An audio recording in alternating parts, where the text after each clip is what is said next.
It is an exciting morning in Michigan. And I know that this was a long and brutal primary. Take it from me, I lived through it personally. But what is most important now is that we recognize that for all of the differences we may have had in this primary, that those differences pale in comparison to the contrast that we face in November. Now, in pure Michigan fashion, I had made a commitment earlier that no matter what happened in this race, that I was going to endorse the nominee the minute the race was called and that I would be at their party. Well, Michigan decided maybe we're not going to the parties last night. So this morning, with all of you, this is the party. This is the start of a celebration of all of us coming together. Now, I want to say to my supporters, to the supporters of Congresswoman Stevens who fought hard, and to the Congresswoman herself, thank you.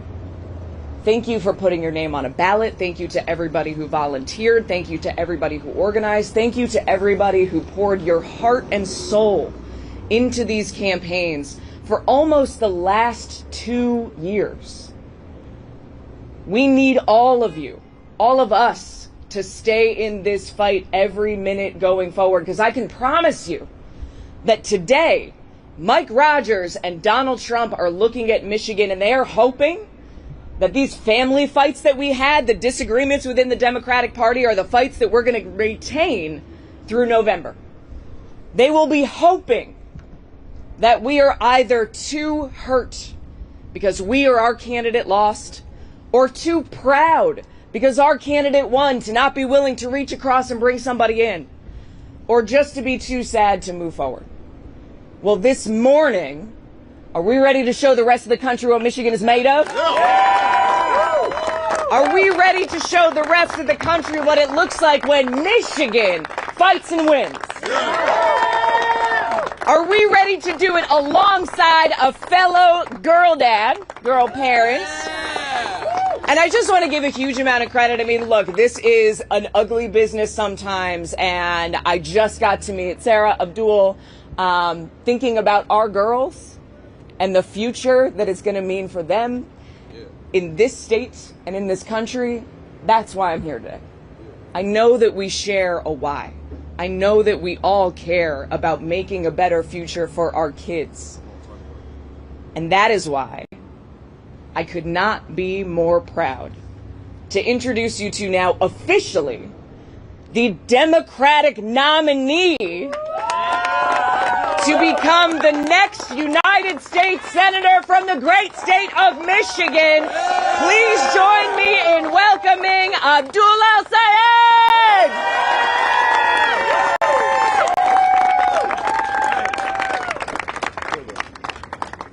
I just want to say how grateful I am to my colleague, Senator McMorrow, Chairman Hertel, to all of our incredible supporters here. What a race. You know, in the words of Muhammad Ali, we shook up the world. And I want to say, just first and foremost, how grateful I am for the opportunity to participate in democracy. Now, my family immigrated to this country from a place where there is not democracy. You cannot just put your hand up and run. And the ability to do this, to have our voices heard, to select our leaders, it is a gift that sometimes we take for granted. So to have participated means so much. And to my fellow participants, I just want to say how grateful I am to you. Senator McMorrow, you ran an incredible race. You fought to end corporate corruption in our politics. You took on the power of AIPAC. You were willing to speak truth to a level of power that sometimes is unbeatable. And I just want to say thank you and how grateful I am to have your support here today. I cannot wait to see what you do next, and I hope that for as long as I'm in this work, that we can be in this work together. Thank you. Yeah. To my colleague and friend, Congresswoman Haley Stevens, we shared a great conversation this morning. And I know that it was a bitter end to this very long primary, but I also know that Haley brings the best of herself to her work. She is one of the most committed public servants that you'll ever meet. She loves democracy like I love democracy. And whatever differences that we might have had in the primary, they pale in comparison to what unifies us. A recognition that so long as we want to keep our democracy, that democracy better be working for people, and that all of us have to come together to make sure that we never let Mike Rogers see the inside of the U.S. Senate. So, Congresswoman, thank you for your race.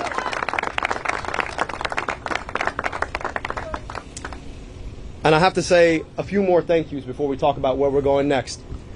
First, I got to thank my wife, Sarah. Yeah!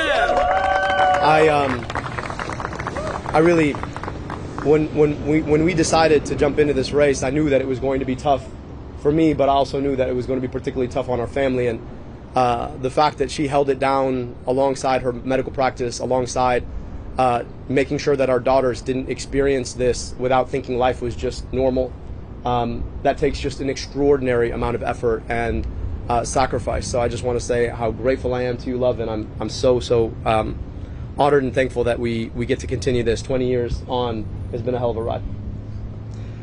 I owe her a 20th anniversary on our 21st anniversary, because we definitely didn't get one of those this year.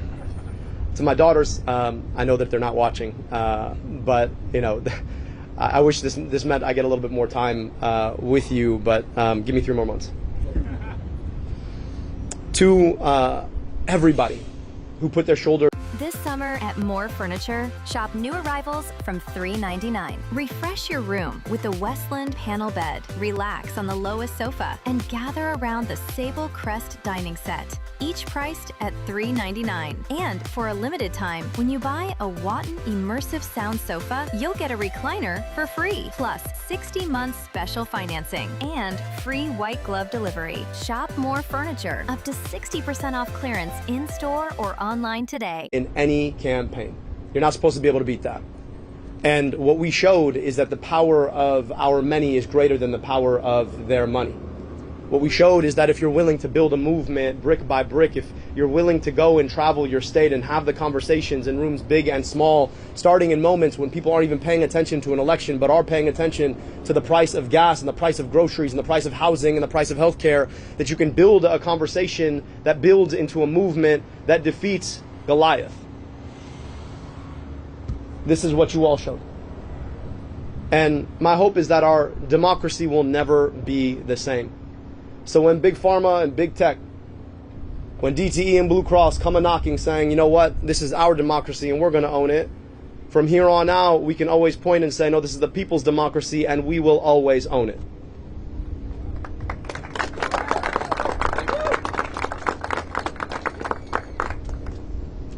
This would not have been possible without the incredible efforts of so many allies and allied organizations. I gotta give a special thank you to my first endorsers. Bernie Sanders, the OG, who came in on day one, put his entire shoulder in the work. I just hope that I can help to carry some of that load in the fight for working people and Medicare for all that he's been carrying for all of this time. To the UAW, the unbeatable, indomitable UAW. As a son of immigrants, son of a father who came to this country to build cars, I gotta say that this is still the best place in the world to make an automobile, and that is because of the fighting UAW, but it's also the best place in the world to build a family because of the fighting UAW. And our work is about making sure that the folks who want to sell our democracy off to corporations and special interests don't get to take that away, and I stand in lockstep with our UAW sisters and brothers. To the AFT, the National Nurses United, the AFGE, the AAUP, thank you so much for your work. To all of the advocacy organizations who made this possible on the ground. Folks like the PCCC and Move On, folks like the Working Families Party, all of the constituency organizations who knocked on doors and made phone calls, thank you so much for putting your shoulder into the work. I also have to thank all of our endorsers, 300 strong, who came in, spent their time with us, came from just down the street or came from across the country to talk about what it looks like to build a movement of the people, by the people, and for the people. I want to say how grateful I am to you. We built this campaign brick by brick. Back in April, I remember talking to a room of 5 people in a discussion that most people will never clock, but it was an opportunity for us to share an honest conversation about pain, and about purpose. And I've been able to have 500 more of those discussions over the past 15 months. I trained to be a doctor, and the single most important moment that makes a clinical encounter is that moment that somebody shares their pain with you, believing that you could do something about it. I don't practice medicine, as has been well documented by all of you. But I hope that I get to practice that part of things. And I've been able to practice it, but it requires people being willing to share their pain with you so that you can do something about it. That is a moment, a piece of vulnerability people give you because they believe that you can actually fix it. It's an investment, sure, in a campaign, but it more is an investment in democracy. And as we traveled our state, we were in living rooms in Lansing, VFW halls in Escanaba, basements in Grand Rapids, churches in Detroit. I got to meet so many of you, Michigan, so many. And you shared both what caused pain, but also what brought purpose. And we forged a movement out of that to get money out of politics, put money back in pockets, and pass Medicare for all to guarantee health care in this country.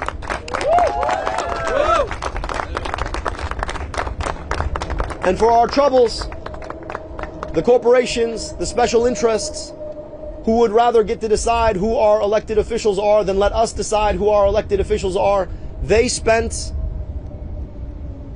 an unprecedented amount of money to beat us. Attack ad after attack ad after attack ad after attack ad. Wall-to-wall ads. But it turns out that the commercials are the part of the television show most people don't want to watch. It turns out that you can spend as much money as you want on lies, but it doesn't make them true. It turns out that when you're able to reach out and dignify somebody's pain, people remember that a lot more than a 30-second ad played on a loop on television. And it turns out that when the people want something in this democracy of ours, the people can get that thing if we're willing to do the work of that. And that's exactly what Michiganders up and down the state showed. 12,000 volunteers knocking nearly 10,000 doors a day to defeat an unprecedented amount of outside money, $70 million. But right now, as bitter and as divisive and as cynical as the campaign against us might have been, I want us to realize that there is so much more that unites us now. Because the campaign that Mike Rogers and Donald Trump and their GOP MAGA allies are launching is already more bitter. All you got to do is look at the ads you're already watching on TV, started today. You know, they think that you want to use my whole name against me. Mike, listen, man, if you can't say the name, it's Abdurrahman, keep the name out your damn mouth. I'll be happy to give you lessons. But they understand that the only way that they think they can win is to drag us into the mud, to believe the worst about each other, to believe that what divides us is bigger than what unites us. They want us to think that the reason some of us ain't got is because of other people got. But it turns out that the reason so many of us ain't got is because of the system that has corrupted our politics to take it away from us. And that is the thing that we are taking on now. That movement to get money out of politics, put money in your pocket, pass Medicare for all, it is a big movement. So if you supported me or you did not support me, if you voted for Vice President Harris in 2024 or you voted for Donald Trump, if you believe like me that you ought to be able to afford your groceries, if you believe like me that you ought to be able to afford your home, if you believe like me that your tax dollars ought to be invested in you rather than sent somewhere else, if you believe like me that a government of the people, by the people, and for the people is our birthright in this country, if you believe like me that we have a responsibility to stand up and walk with our unions so that everybody has collective bargaining rights in this country, if you believe like me that you ought to have the guarantee of good health care in this country without some corporation trying to tell you what you cannot have and should not fight for, I hope that you'll join this movement now.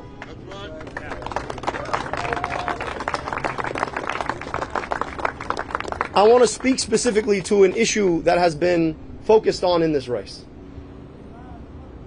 To my Jewish American sisters and brothers, one of the most indelible memories of this campaign will have been the opportunity to break bread with you at Seder to worship with you at shul, to be embraced by you.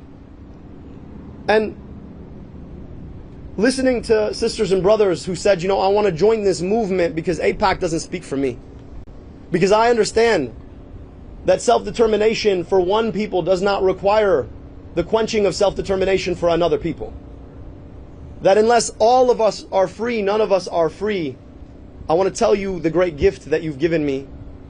And to all of my sisters and brothers of the Jewish faith, or any faith at all, or no faith at all, I want you to know that my commitment to your safety, my commitment to Jewish safety, is the same commitment that I have to the safety of my own daughters. Because if there is one question of a political philosophy that ought to animate us all, is what would we build, what would we do if we treated all of our kids like they were all of our kids? How would we spend our money? Where would we put our investment? How would we embrace one another? What kind of schools would we build? What kind of health care would we offer? What kind of jobs would we protect? And I say this because there could not be a greater contrast between that philosophy and the cynicism of Mike Rogers. See, Mike's a guy who spent 14 years in Congress with one goal: to figure out how to cash out the day he left. And guess what he did? As soon as he left Congress, after having taken corporate check after corporate check after corporate check to empower the corporations to pick your pockets, he went and he cashed out. Not in Michigan. No, winters are too cold for him. He's got thin skin after all. He went to Florida. So, Mike, if you want to be a Florida man, go be a Florida man. If you want to golf in Florida, go golf in Florida. But I promise you in November, we are going to send you back to Florida.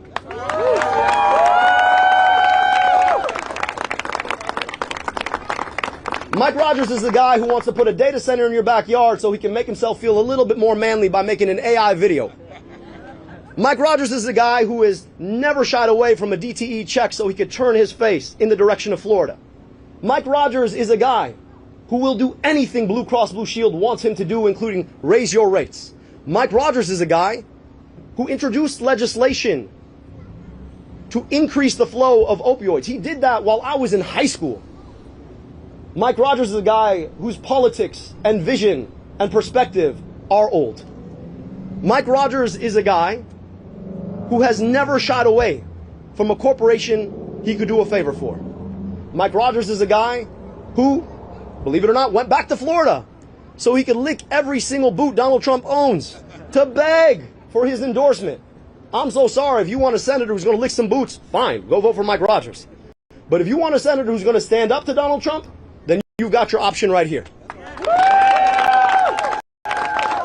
And what's funny about Mike Rogers is that he's like the worst of all versions of the Republican Party, right? He's the worst of the neocon version. I mean, he was in the House during the entirety of the Iraq War. He left because he got tired of it. And then he swore up and down he could never support Donald Trump until, of course, he was licking Donald Trump's boots. So now he carries the burden of both of those things. Is he MAGA? Is he neocon? Nah, man, he's just a corporate sellout. So, Mike, I'm going to say right here, I know you're going to say no because you're a coward. 5 debates, all right? If you're willing to stand with me and have a conversation, you and I both know that you will wither in front of your own crimes. But I'm going to make sure Michiganders know about them.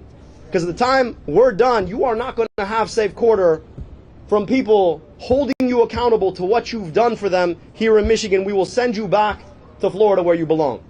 5 debates. I'm hoping for an answer today. It's going to be a lot of fun, my guy.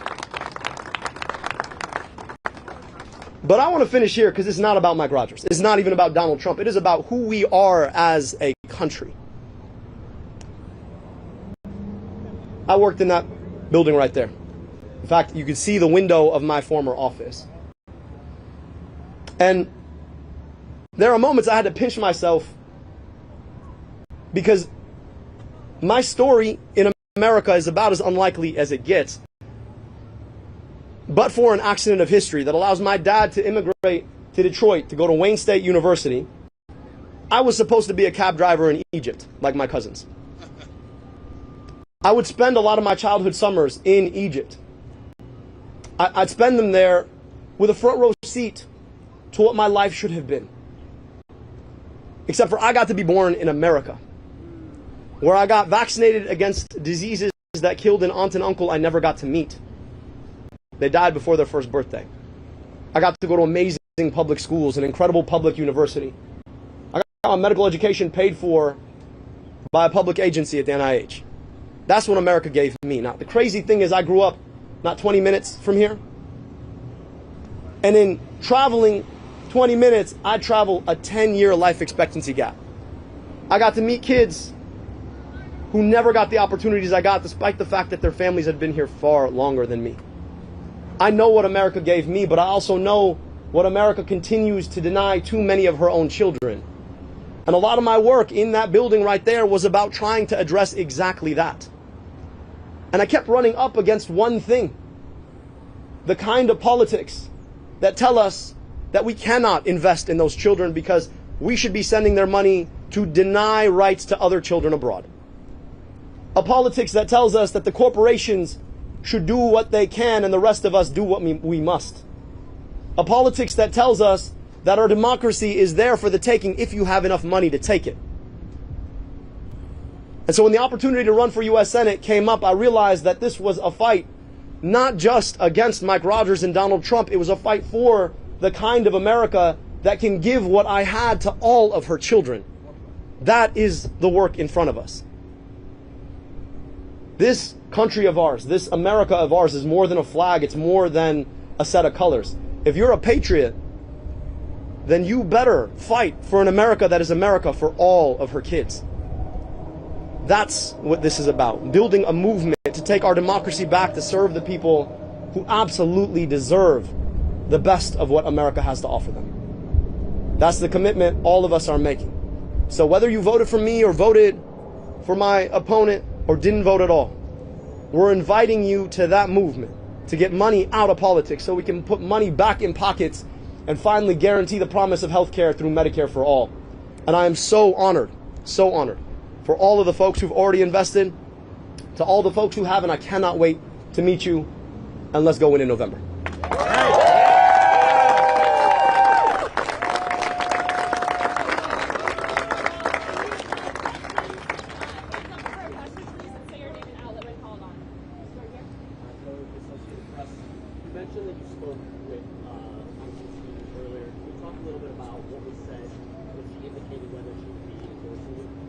She will absolutely be endorsing us, and she will be fighting alongside us to make sure that we defeat Mike Rogers and win the future in November.